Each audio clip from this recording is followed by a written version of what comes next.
ఇప్పుడు పూర్తిగా మార్పు వచ్చింది. ప్రజల వద్దకే బ్యాంకులు వెళ్ళి మరీ రుణాలు అందించడం, ఇలాంటి రుణమేళాల్ని నిర్వహించడం గర్వకారణం.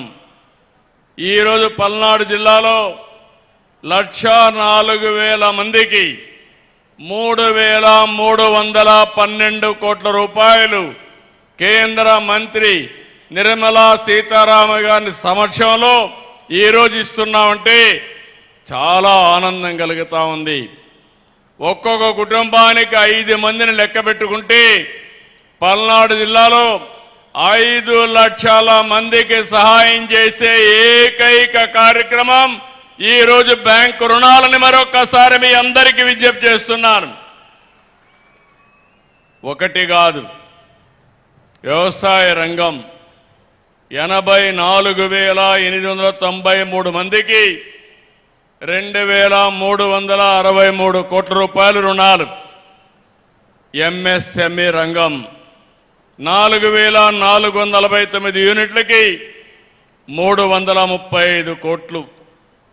గృహ, విద్య, వాహన, సౌర విద్యుత్ వంటి వాటికి 15,228 ఖాతాలకి 624 కోట్ల రూపాయలు.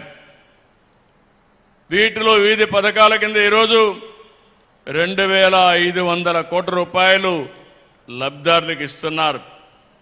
15,000 మంది డాక్రా మహిళలకి, 13,355 మంది పారిశ్రామికవేత్తలకి రుణాలు అందించాం.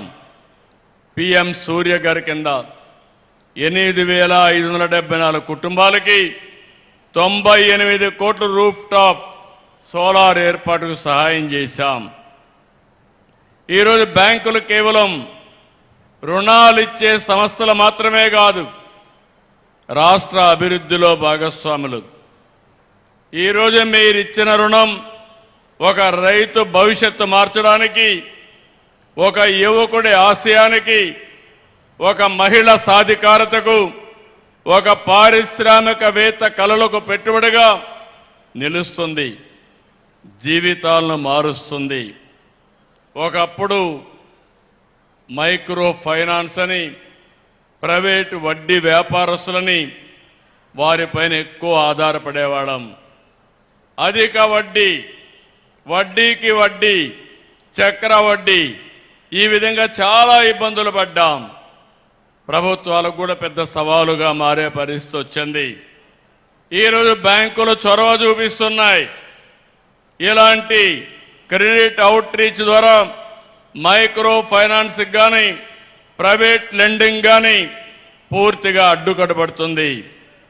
నేను ఈ సందర్భంగా కేంద్ర మంత్రి నిర్మలా సీతారామన్ గారిని మనస్ఫూర్తిగా అభినందిస్తున్నాను. బ్యాంకింగ్లో చాలా రిఫార్మ్స్ తీసుకొచ్చారు. ఎన్పిఎల పైన కఠినంగా వ్యవహరించారు. చిన్న చిన్న ప్రభుత్వ ఖాతాలను విలీనం చేసి చిన్న చిన్న బ్యాంకులుంటే నష్టాల్లో ఉంటే అవన్నీ విలీనం చేసి సమర్థవంతమైన బ్యాంకు వ్యవస్థకు దోహదం చేశారు. డిజిటల్ బ్యాంకింగ్ విప్లవం తీసుకొచ్చారు. యూపీఐని విస్తరించారు. జన్ధన్ యోజన ద్వారా కోట్లాది మందికి బ్యాంకు ఖాతాలు ఇచ్చారు. డీబీటీతో లీకేజ్ తగ్గించారు. మీరందరూ చూశారు, జీఎస్టీ స్లాబులు ఎక్కువ ఉండేటివి, కన్ఫ్యూజన్ ఉండేది, చాలామంది నష్టపోయారు.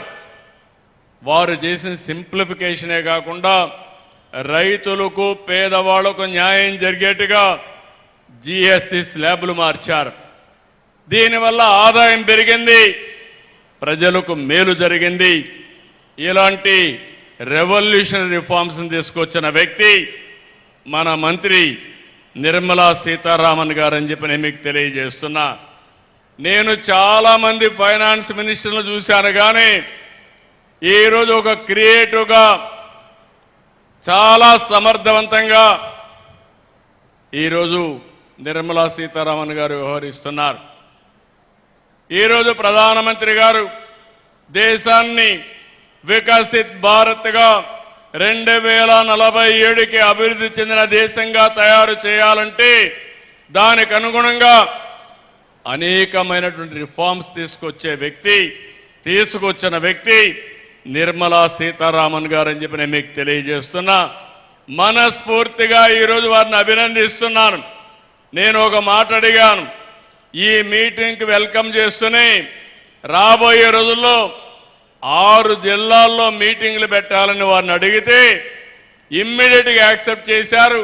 తొందరలోనే 3 నెలలకు ఒక మీటింగ్ పెట్టి ఇంకొక 6 జిల్లాల్లో ఇదే తరహా కార్యక్రమాన్ని నిర్వహించడానికి వారిని రిక్వెస్ట్ చేస్తున్నా.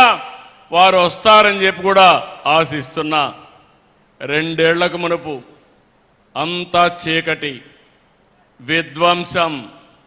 ఆ రోజు నేను కానీ, పవన్ కళ్యాణ్ గారు కానీ, ఇంకో పక్క నరేంద్ర మోడీ గారు ఒక ఎన్డీఏ ద్వారా మీకందరికీ ఒక భరోసా ఇచ్చాం.